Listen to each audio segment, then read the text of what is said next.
ladies and gentlemen, welcome back to the A15 Exchange. I'm your host, Chris Crenshaw, and we are live from the 336 once again for episode 154 of the A15 Exchange. And I'm not going to sit here and lie to you and sell you a dream.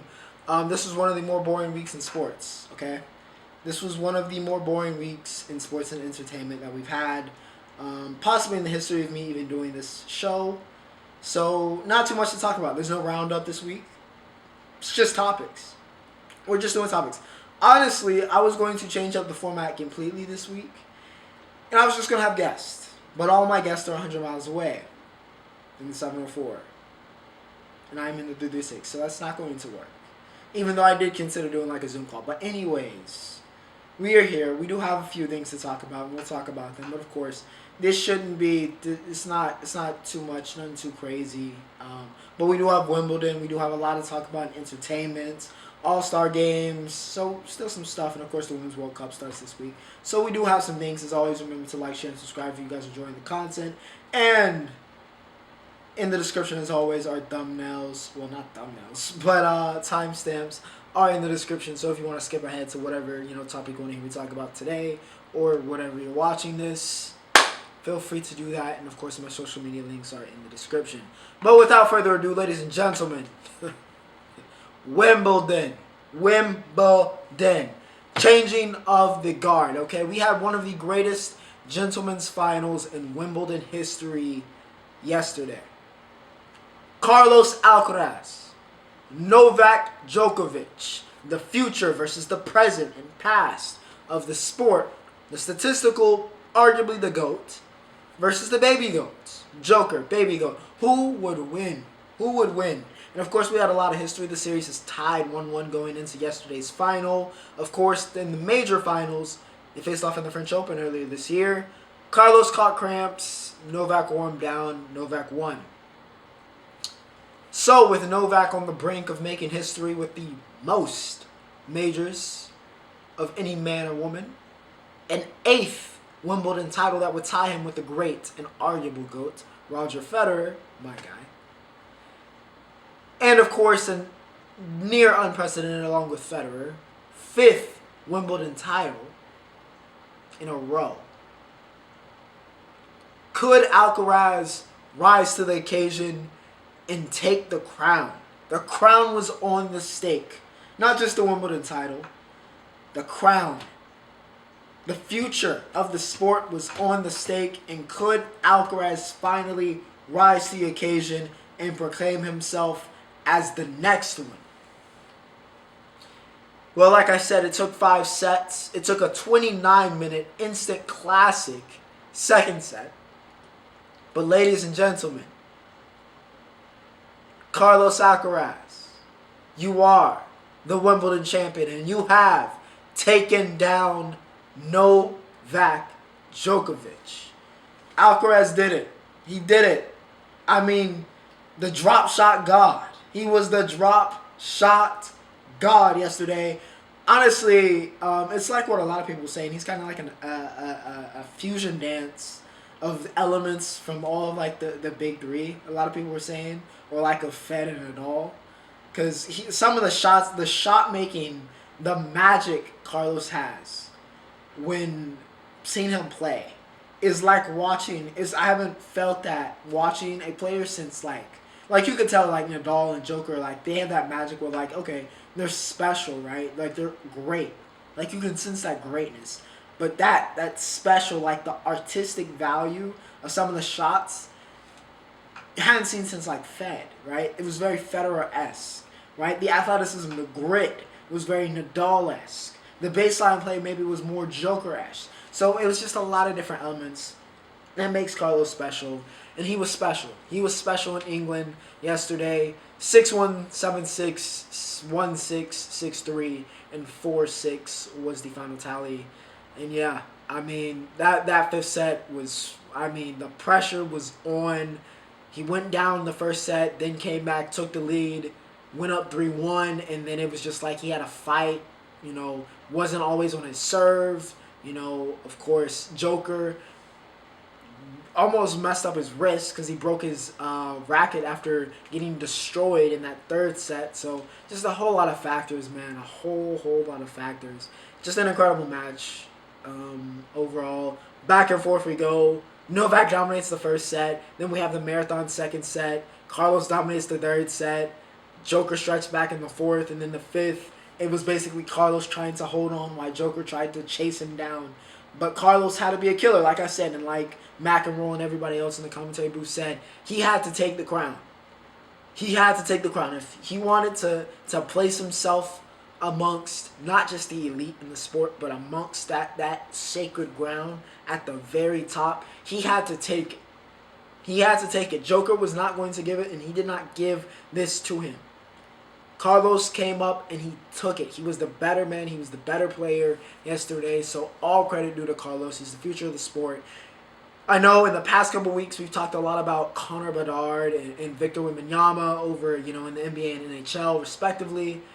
As generational talents, right? Guys that are going to change the face of the sport, could be that next great transcendent superstar. We need to add Carlos Alcaraz's name because honestly he's accomplished more than Wemby and Bedard already, right? We need to add him to that list of this is the future of that sport. Alcaraz is the future of that sport. God willing, he stays healthy because he can do some damage. I'm not saying he's going to win 20, or 22 or 25 or whatever, but he has the chance to be as good as the legends of the sport we've seen in the past, as good as the big three. He has that potential. He has that chance. He's only 20, just turned 20, and he's this good. This good. He's a special generational talent, and I can't wait to see more of Carlos Alcaraz. Like I said, God willing, he has health because he can do special things for the sports. And yeah, Joker, I don't think this is in the days. He just they've finally been caught, and it's going to be very interesting. I still think he eventually breaks the majors record, but he's got some comp now. Probably be more fun for him to go out, in blaze instead of just kind of coasting, dominating everybody. So yeah, Carlos Alcaraz has arrived. Tennis has a new king. Let's talk baseball. Because we had the All-Star game. I really, instead of the Durham Bulls ball, I really should have grabbed the Atlanta Braves ball that is looking me directly in my eye across from the camera behind you. But nonetheless, Vladdy, okay? The first ever, the Vladimir Guerreros are the first ever father-son duo to ever win the home run derby. So, yeah, shout out to Vlad. It was a really good home run derby. I mean, it kind of teetered. The first round was great. It was electric, okay, because of what happened. Kind of teetered off. It kind of felt like the fatigue of the contest kind of kicked in, and Vladdy just outlasted everybody. He's a guy that a lot of people like.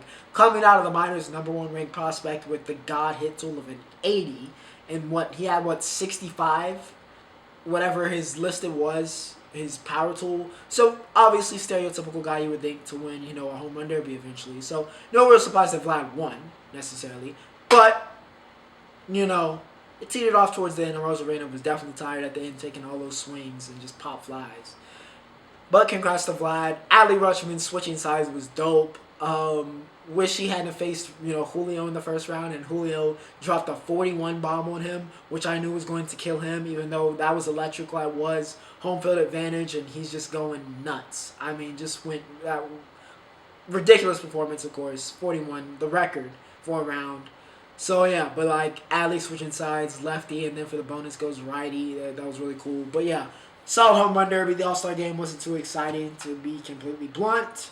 The National League did break the record, or at least their drought, should I say. 3-2, they got the win. Elias Diaz wins MVP, but yeah.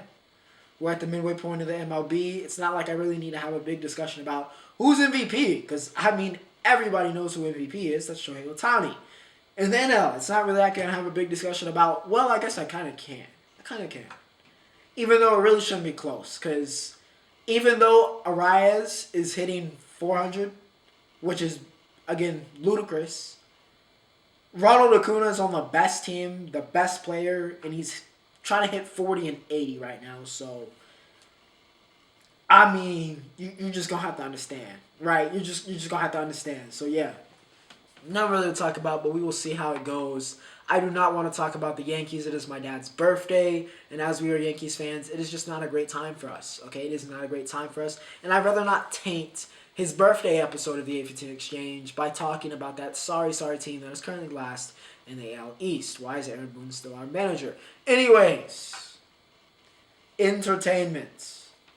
Secret Invasion, before I talk about Mission Impossible. We gotta talk about Mission Impossible. Secret Invasion, alright, episode 4. Everything hits the fan at episode 4. I think it was episode 4, right? Or was it 5? Anyways, the latest episode of Secret Invasion. Graphic is a menace, bro. I don't care what y'all are saying about, like, it's not the perfect show, but it's still a very good show. And you know what? Graphic has been a really, really good villain. Okay? He's been a really, really good villain. With actual stakes and consequences. Now, we knew Gaia, we knew she was gonna come back. We knew she had somehow did that because they weren't gonna murk her. They weren't gonna murk Amelia Clark like that. It wasn't gonna happen. I did not expect Talos to hit the ground. I did not expect him, but I knew as soon as Fury turned and that soldier had stopped, I was like, oh Lord, did Gravik infiltrate the forces? Yes, he did. Yes, he did, and he took Talos out. He took him out. How many straight weeks have we seen Gravik murk somebody? Every single episode of the show ends with Gravik catching a body, and you can't tell me he's not a good villain. He's just collecting bodies. So we're going to have to see how Nick is able to, stop him. Nick and Vara, or Priscilla. And kind of seeing that backstory. Once again, the one-on-one conversations in the show have been tremendous. The writing for them, and just kind of how well they're acted have been phenomenal. So, yeah, seeing Nick and Vara's relationship and her kind of choosing him, but, kind of left that open. Wouldn't be shocked if she still ended up betraying him, but we will see. Still, another good episode of Secret Invasion. MI7, baby. Mission Impossible Dead Reckoning. Listen. Ethan Hunt is just like me. He's just like me. I love dangerous women. He's just like me. You listen. I would be. He just like me, man. He just like me. Brunette women that could probably kill me. It's my type too, Ethan. I understand. Okay? Ethan Hunt has the greatest roster. Him and Bond are like right here. It's neck and neck. That's the real podcast we need to have. Who has a better roster? Who has a better roster? James Bond or Ethan Hunt? Because it's neck and neck. I'm not going to lie to you. Okay? I think I've fallen in love with Haley Atwell every single time I've seen her on a screen. Every single time. Every single time. Minus her getting murked in about 5 minutes, which she actually also took issue with as Captain Britain. But nonetheless, her as Grace was great. Now, spoiler alert. So if you haven't watched MI7, skip ahead, please. Please, because I'm about to tell a deadly spoiler. Okay? A really, really big spoiler.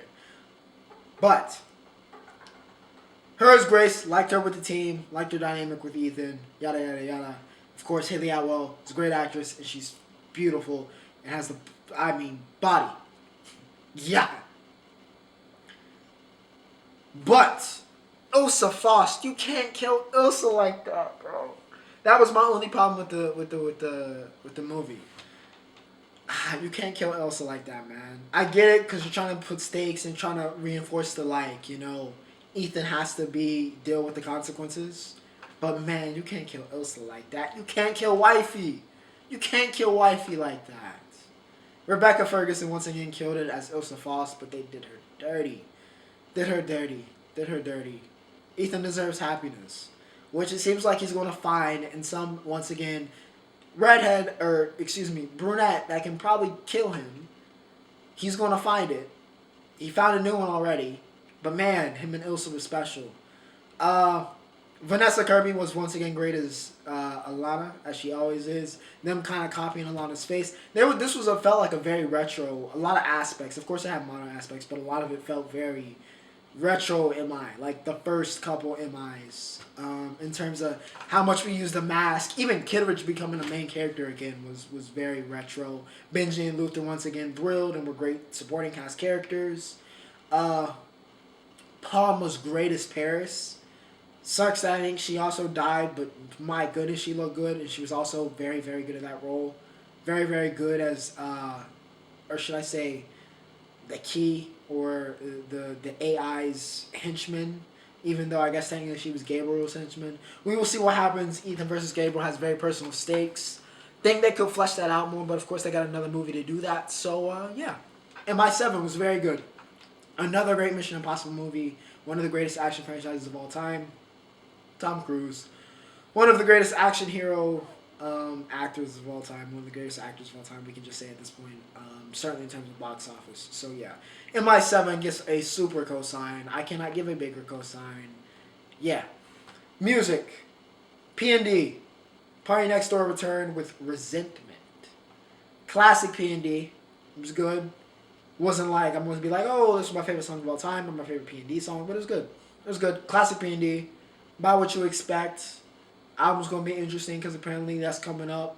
Drake seemingly announced that at his tour, which he's brought everybody out like Stone Cold. We had Jason Tatum. We had J. Cole show up in Canada because 21 cannot leave or he'll get deported from the U.S. Yeah, we just had everybody showing up. But yeah, I wish I had tickets. So if you want to buy the boy tickets, feel free. Please, go ahead. Quavo and Future, turn Yo Clic Up. Excuse me.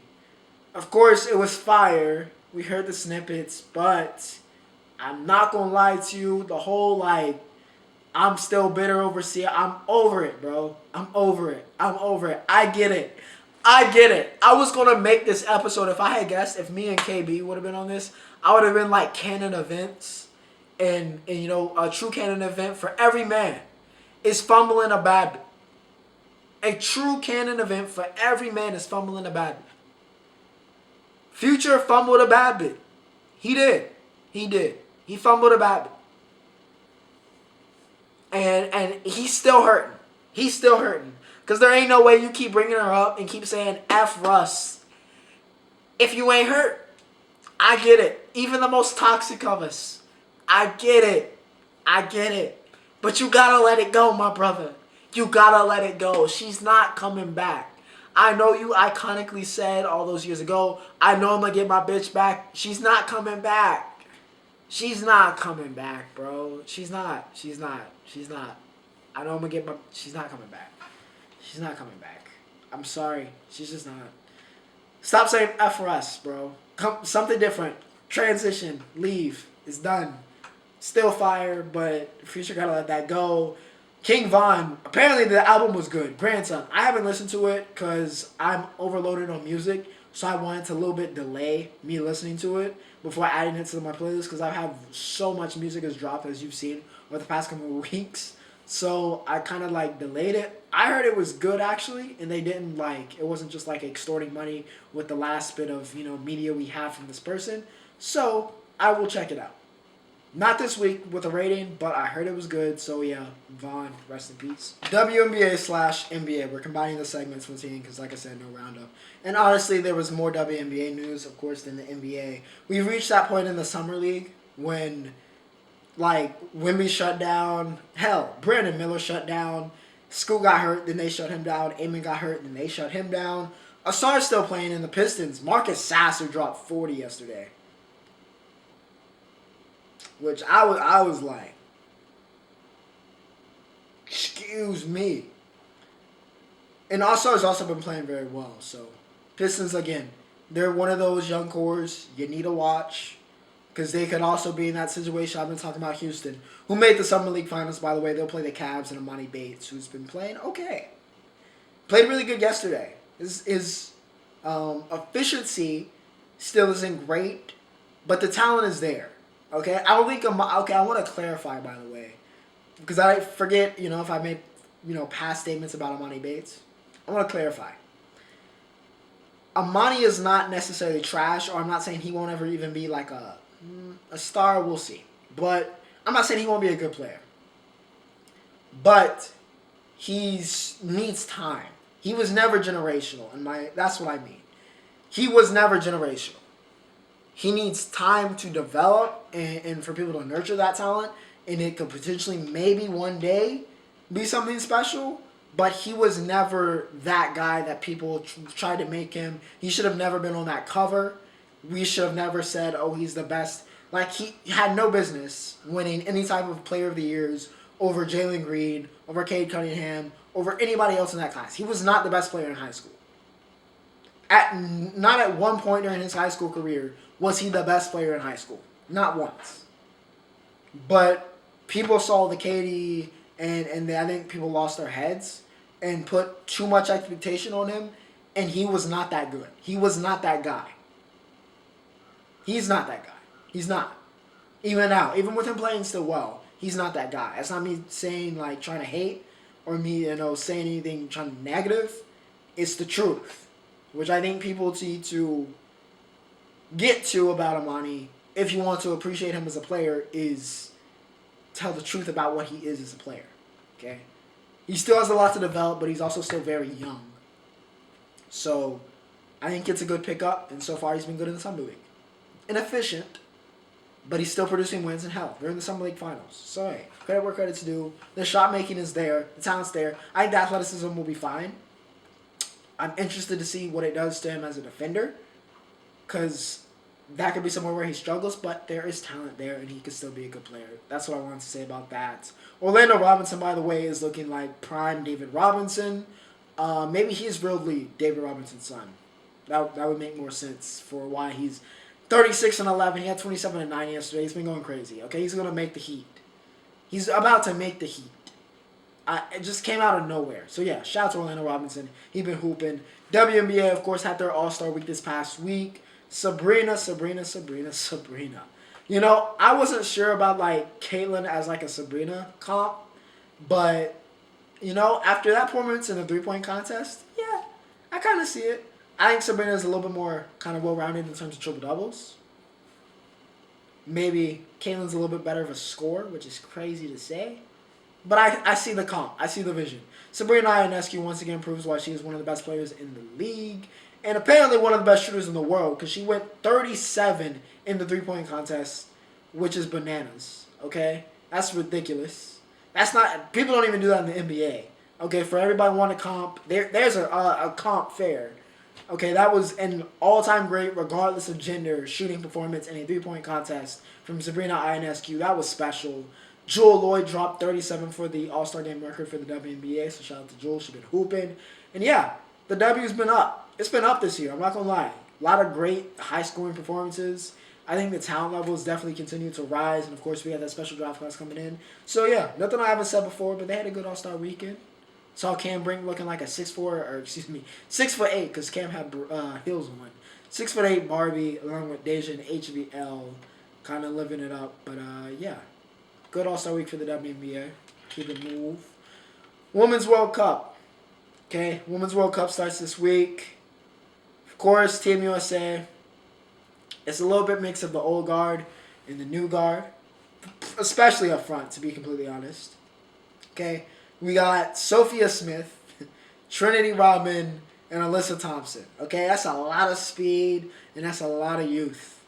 A lot of youth. I don't think Alyssa's really going to play too much, but Sophia and Trinity have been hyped as two of, like, world football's next big stars in the women's game. So, it's time.